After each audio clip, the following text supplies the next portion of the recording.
We're going to talk about tools that can help you in certain situations close certain negotiations. Whoever holds the pause ends up winning, and whoever didn't hold the pause usually gives away something. People are wired in a way we're more scared of losing something than gaining something of equivalent value. Our clients, when they sit across you, they know who is just using tools against them or who actually genuinely cares for the right outcome. It's going to be 12 of them, actually. Again, these tools are to be used very wisely. They're not to be used blindly, and they don't work every single time. They work for specific situations. So the first tool is going to be pre-commitment. What does that mean? Before you land an offer from a client, you can take steps to bring them closer to that decisions. Get little yeses from them along the way. What does that look like? Like, for example, would you like a third viewing at the evening time just to get another feel? Or could you send me the documents that we're gonna need later on for the KYC and to close the deal anyhow already? Or shall I organize a meeting with the lawyer so he just explains everything again and we clarify everything so it's super clear? Or do you want me to call the technician just to double check that they're available next week in case you want to move ahead? Getting these little yeses increases your chances of landing an offer. And it does two things. First of all, psychologically, for us, it's very difficult once we're in a process that's already moving to step away. And second of all, also gives you understanding, like, is this client more serious or less serious if they start saying no to everything? Tool number 2, know who decides. So we are always dealing with couples, usually. But usually in a couple, there's always one person that is making the decision or has more weight on the decision. So it's important that from an early stage you pay attention, you understand who that is, because it will save you a lot of time and energy as well. It's not always who you think it may be. So pay attention to who asks the right questions or who looks at who when you ask the questions. And as well, don't invest your full energy into half decision makers, meaning one person of a couple wanting to view a house. So if there's sometimes a husband or wife can insist, I want to see the house, my husband will see it later. Try to avoid that. Of course, if you can't, you can't, but try to avoid that, because usually when the partner appears, they have a totally different opinion than that you were aware of, and you can have to start from zero, from scratch. And also try to invest energy in creating a relationship with both of them. Of course, not every situation allows you that. It might not even be appropriate in certain situations, so not always. But if you can, it's good to try to build a relationship with both of them, because sometimes a spouse can become your ally when the negotiation becomes tough with the decision maker. Number 3, ask the right questions. Most agents in certain given important moments ask the wrong questions. Like, for example, are you flexible on price? That's a yes or no question. And in a tense moment, psychologically, it's always easier to say no than yes. Instead of that, ask questions that start with how and what. How can we bridge this gap? What can I do to make this feel right? Now you're making the other side can't answer with yes or no. They need to think, they need to engage, and they need to possibly start solving the problem with you. There's also another question I like very much for specific situation that happens sometimes and was very, very helpful when a client commits to something and then kind of tries to go back and change those commitments. Like, for example, the easiest one would be a client making an offer, confirming, you pass that offer through, and when you get a counter offer back at him, he says, no, I now want to make an offer that's lower than my initial one. Sometimes happens. It's kind of the best question you can do in that case is, how do you think I can explain this to the owner? Or what would you do if you were the owner? Because deep down, they know they're doing something wrong. And by using these questions, maybe you can get them to reflect and kind of move back to the initial position they had. Tool number 4, name it before they do. That's a cool one. I like it very much. Again, not for every situation. When you walk into a room, you might feel there's tension. Or you're about to walk in and you already know there is going to be tension with what you're going to say. But what normally people do, they feel it, they even understand where it's coming from, but they pretend to know it's not there and they just carry on with their pitch as if usual. But what a professional can do is you can name it. And by naming it, you destroy its power. And then you can switch the conversation to a more positive angle. I'll give you an example. You're about to walk in a room and you're going to present an offer 2 million under asking price, for example. You already know what kind of tension that's going to create. So instead of just doing the pitch and saying the number, you can include phrases like, I know that probably this doesn't feel good. Maybe you're thinking that we're not doing a good job, we're not representing your property well. Maybe you're thinking that the buyer is not serious. Stuff like that. By naming those things that are in the atmosphere but are not obvious, and by naming those things that the actual person is thinking them, you're taking away the power from it. There's no more sense for the other party to say them and to engage in a confrontation over them because you're acknowledging them out loud. So now you can switch the conversation potentially into a more positive angle. Same actually goes for emotions as well. Maybe you just feel the tension and it's not even clear where it's coming from. You can name it. I feel there's something here that doesn't feel right to you yet, for example. Because the client then feels understood. Again, he then switches from what he's feeling inside and keeping that inside to opening up. And when a person feels understood, there's far more bigger chances that they will tell you things that they were not planning to from the beginning. Tool number 5, silence.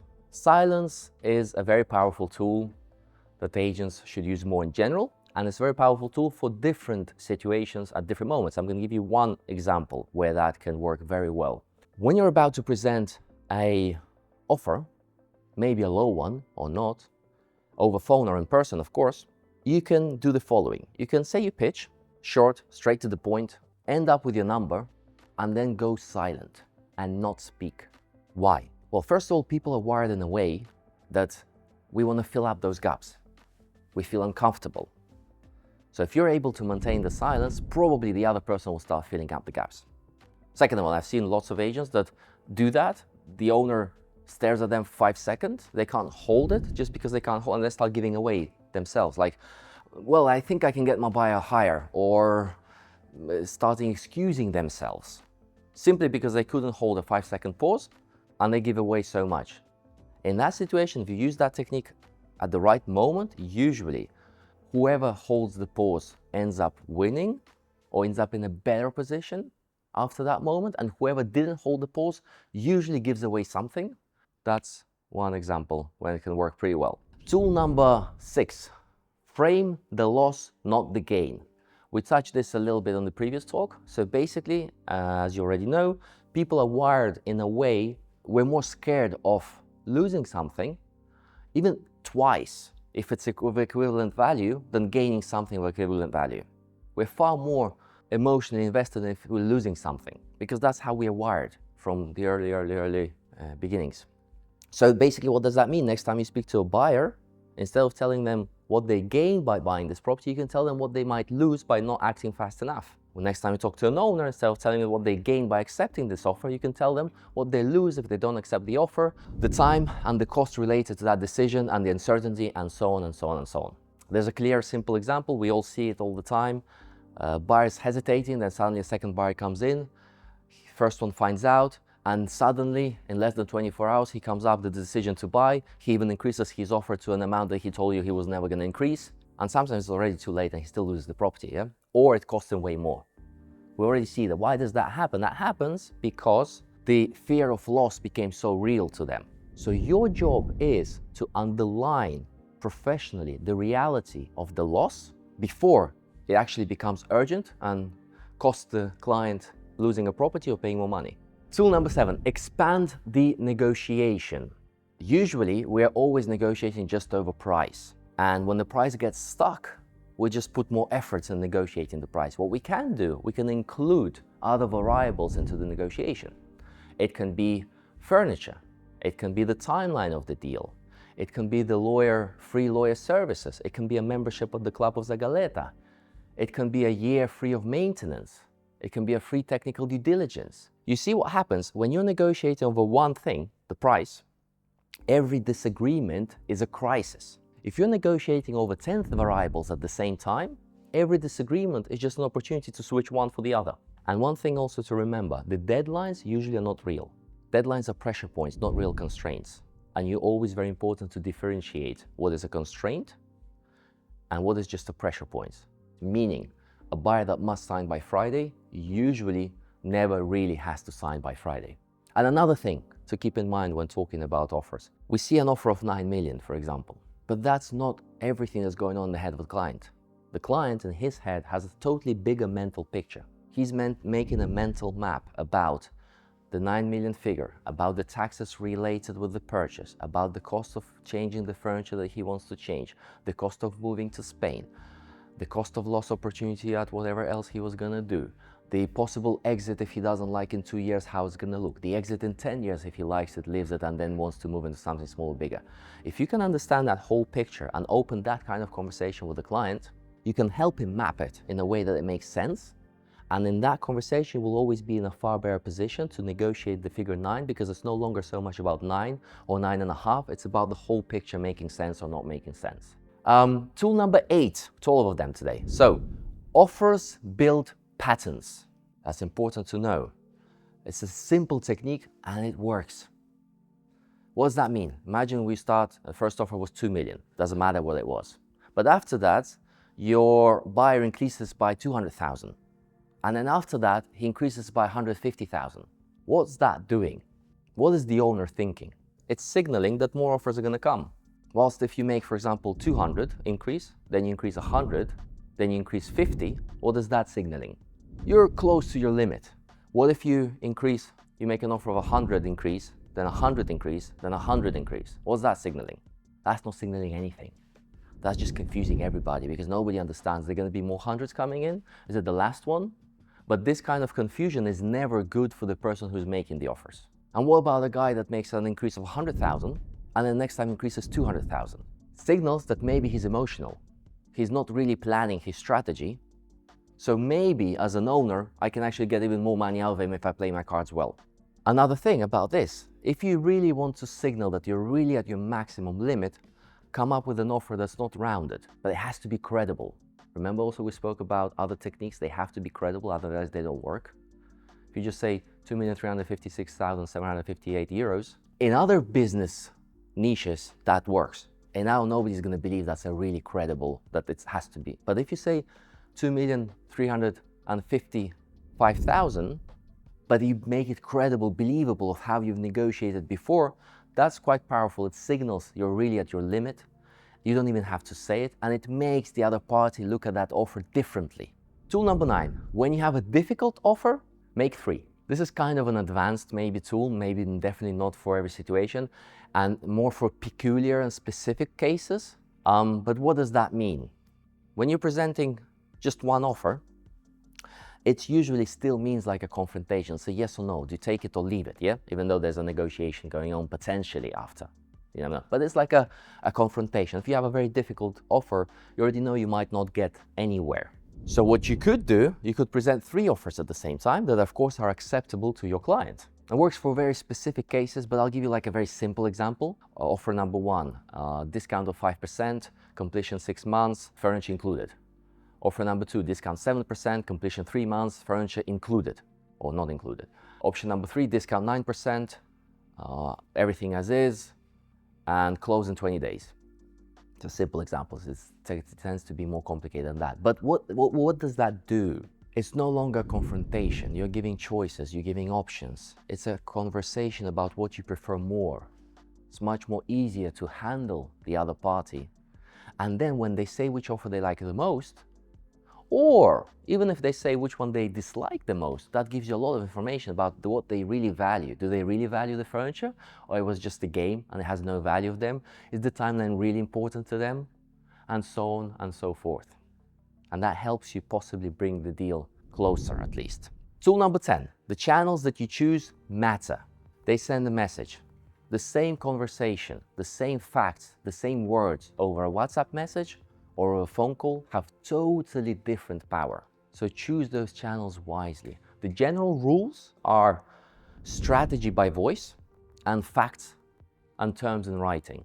Another general rule, bad news by phone, by call, because you can in the moment control the emotions and change them potentially. And good news in writing, because also you have proof of what was agreed for the future. And also when dealing in our business, pay a lot of attention, please, because whenever you put something in writing, you don't know how in 2 months, in 3 months, who that can be forwarded to, who in what atmosphere, with what feelings that can be read. And you can be so surprised how totally different that is interpreted by the other side than what you actually meant. So understand that and be cautious. And when you have a complicated news, always better call than WhatsApp. Tool number 11, we're getting there. Bad news early. A lot of agents don't like giving bad news to their clients, so they postpone that uncomfortable moment. And sometimes an owner that could have found out that his property was overpriced 2 weeks after, he finds out 4 months later. Or a buyer receives a complicated news by WhatsApp instead of by the phone call. So the damage becomes far bigger than it actually was supposed to be. And think of it like this. Delivering bad news to your client professionally is the highest role of an advisory role. Your clients are not going to trust you more because you always give them good news. They're going to trust you more because they know that if there's a complicated situation, you will tell them the truth. And tool number 12, post-mortem tool. Every time you close a deal, every time you lose a deal, even if you win a deal, spend 20 minutes thinking, how did that go? What were the toughest moments? Which was the biggest mistake? What was the best thing that you did? What could have you done more to make the deal happen faster? What could you have done more to consolidate the deal stronger? Doesn't matter if you close the deal. Agents that don't do this, even with deals that they close or lose, they don't learn much. More than that, share it. Tell those stories, tell those conclusions between yourselves. That kind of teamwork is what's going to beat talent any day. And then we together become far better at what really works, and we avoid what doesn't work. Someone asked me the other day to tell them what was the reason I was successful in negotiation, something like that. I was thinking, look, actually, this is the reason, I truly believe.